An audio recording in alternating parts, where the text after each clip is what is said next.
कि जो सऊदी अरब की जो कैबिनेट है उसने ये अप्रूव किया है कि इंडिया और जो सऊदी अरब की इंटेलिजेंस एजेंसीज हैं उनके दरमियान एक कोऑपरेशन हुआ है दहशतगर्दी को काउंटर करने का, कॉम्बैट करने का। इंडिया रुपी को एक ग्लोबल करेंसी बनाने में लगा हुआ है आज की डेट में। ऐसे लग रहा है कि प्राइम मिनिस्टर मोदी जो है वो step by step Muslim world के करीब हो रहा है। एक तो वो सारी बात है फाइनेंशियली उनके इंटरेस्ट को देख रहे हैं। आपके पास एस्टेब्लिशमेंट भी नहीं है, फौज भी नहीं है, अदालतें भी नहीं है, किधर जाएंगे आप? जम्मू कश्मीर की बात करें तो उसके मुकाबले में हमारे कश्मीर, आजाद कश्मीर में 2% भी डेवलपमेंट नहीं है। ये हो गया क्या?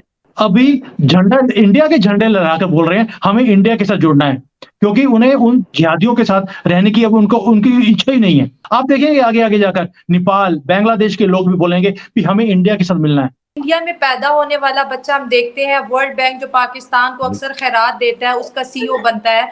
हमारे अगर वज़ीर आज़म की बात करें वो भी भिखारी है, यहाँ पे पैदा होने वाला बच्चा भी भिखारी है। Indian army is getting a satellite worth 3000 crore, 3000 crore रुपए की भारतीय सेना को खुद की सैटेलाइट मिल रही है। नेवी एयरफोर्स के पास ऑलरेडी है अपनी, इंडियन आर्मी की डिमांड थी ये तो उनको एक सैटेलाइट मिल रही है, हाईली एडवांस सैटेलाइट। सॉल्यूशन एक ही है, अपनी इकोनॉमी को इतना स्ट्रांग कर दो, इकोनॉमी को भी और मिलिट्री को भी, कि कोई हमारी तरफ देखने की भी जरूरत ना करे। सारा दिन सोचता रहता हूं कि हम हैं कौन, हम क्या, हम ना अच्छे पाकिस्तानी हैं, ना अच्छे मुसलमान हैं, ना अच्छे बहन भाई हैं, ना अच्छे माँ बाप हैं। इतना चैलेंजिंग एनवायरनमेंट हो जाएगा कि एक तरफ I2U2 है, इजराइल, इंडिया, यूएई बैठे हुए हैं।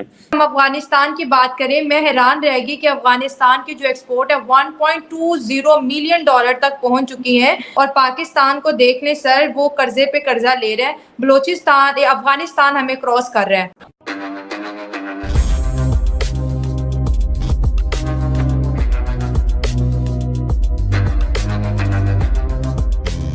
नमस्कार दोस्तों आप सब जानते हैं धीरे धीरे जितने भी गल्फ कंट्रीज हैं वे सब भारत के साथ अपने रिलेशंस को ठीक कर रहे हैं।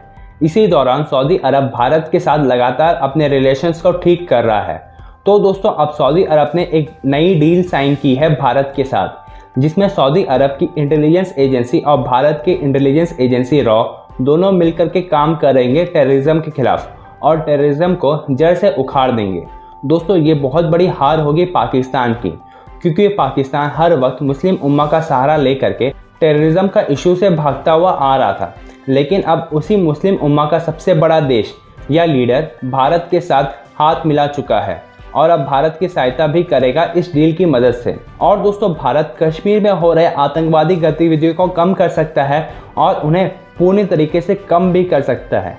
तो चलिए दोस्तों इसी पर आगे पाकिस्तानी मीडिया का क्या विचार है उसे जानते हैं। जी हेलो दोस्तों, मैं हूं कमर चीमा और दोस्तों जिस तरह कि आप देख रहे हैं मेरे साथ मौजूद हैं बैरिस्टर हामिद बशानी साहब। बैरिस्टर साहब सबसे पहले तो आपके वक्त का बहुत शुक्रिया सर। आपका शुक्रिया जनाब, थैंक यू। बैरिस्टर साहब आज दो इम्पोर्टेंट इश्यूज पे बात करनी है आपसे। पहला जो इशू है वो तो है कि मैं देख रहा था कि जो सऊदी अरब की जो कैबिनेट है उसने ये अप्रूव किया है कि इंडिया और जो सऊदी अरब की इंटेलिजेंस एजेंसीज हैं उनके दरमियान एक कोऑपरेशन हुआ है दहशतगर्दी को काउंटर करने का, कॉम्बैट करने का और टेरर फाइनेंसी को कॉम्बैट करने का। और ये बेसिकली आप ये समझ लें कि ये रॉ और जो सऊदी किंगडम की जो इंटेलिजेंस एजेंसी है उसके दरमियान हुआ है। वैसे अब हमने इससे पहले भी थोड़ा सा बात की थी कि ऐसे लग रहा है कि प्राइम मिनिस्टर मोदी जो है वो step by step Muslim world के करीब हो रहा है। एक तो वो सारी बात है फाइनेंशियली उनके इंटरेस्ट को देख रहे हैं, कारोबार, बिजनेस और चीज़ें, तेल और इस तरह की चीज़ें।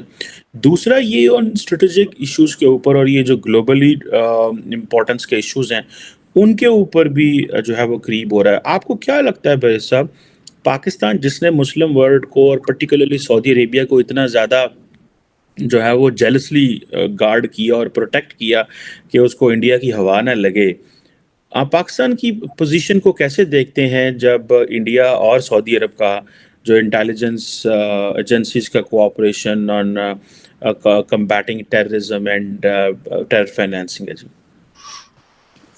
देखें जी, ये बहुत बड़ा एक डिसीजन है जो डायरेक्टली टच करता है पाकिस्तान की कोर पॉलिसी को, स्पेसिफिकली जो कश्मीर इशू को लेके। तो इंडिया और पाकिस्तान के दरमियान जो एक्सचेंज भी हो रहा है गुज़श्ता 20-30 सालों से बिलखुसूस, इसका ताल्लुक बिलाखिर जाके तो जुड़ता तो बहरहाल जो है वो दहशतगर्दी के साथ ही है। तो उस हवाले से अगर एक कोऑपरेशन जो है वो होता है सऊदी इंटेलिजेंस एजेंसीज और इंडियन इंटेलिजेंस एजेंसीज के दरमियान, तो इसको कम्बैट करने के लिए, तो उसमें जो नंबर 1 सवाल उभर के आएगा वो कश्मीर में आएगा, क्योंकि इंडिया को इस वक्त जो है अगर किसी थोड़ी बहुत किसी तरीके से किसी मिलिटेंसी या दहशतगर्दी का कोई खदशा है या सामना है, पहली बात है सामना तो अब नहीं, खदशा कह सकते हैं आप, जो इक्का दुक्का वाक़यात हो रहे हैं, तो उसमें ज़ाहिर है वो कश्मीर के अंदर ही है, बाकी तो कहीं उस तरह की उस सतह पे नहीं है। तो ये जो उस एक बहुत बड़ा आप यूँ समझ लें कि छलांग है जो सऊदी अरब का इंडिया के साथ एक तरह का एक सिक्योरिटी अरेंजमेंट के हवाले से, जिसको आप सलामती के मामलात कहते हैं, क्योंकि इसमें जाके तो पाकिस्तान के अंदर अगर कोई थोड़ा बहुत भी कोई उनका कोई ऐसी चीज़ रह गई थी जिसकी वजह से वो सऊदी अरब के साथ जुड़ते थे, तो वो भी ख़त्म हो गई, चूँकि उन्होंने एक तरह का अपने आप को डिक्लेयर कर दिया। चूँकि डिक्लेयर करने का मतलब ये है कि जब आप इंटेलिजेंस की सतह पे आप इंफॉर्मेशन एक्सचेंज करते हैं या आप कलेक्टिव उसको कम्बैट कलेक्टिवली करने का ऐलान करते हैं, तो इसका मतलब ये है कि एक ख़ास एजेंडे पे आपका एक ख़ास मौक़िफ़ है, और ज़ाहिर है कि आप दोनों देखते हैं कि इंडिया को अगर दहशतगर्दी का सामना है या सऊदी अरबिया को दहशतगर्दी का सामना है, तो दोनों एजेंसीज जो है उसका साथ देंगे। इंडिया की भी बात की तो एक सवाल ये पैदा होता है कि इंडिया में पैदा होने वाला बच्चा हम देखते हैं वर्ल्ड बैंक जो पाकिस्तान को अक्सर खैरात देता है उसका CEO बनता है। हमारे अगर वजीर आजम की बात करें वो भी भिखारी है, यहाँ पे पैदा होने वाला बच्चा भी भिखारी है। तो उस देश में पैदा होने वाले बच्चे और इस देश में पैदा होने वाले बच्चों की इज्जत यहाँ पर तो मैं कहती हूँ हम क्या मुंह लेके जाएंगे। जो वीजेज लगते हैं वहां पर पाकिस्तानियों के लिए और कानून है, दूसरे मुल्कों के लिए और कानून है।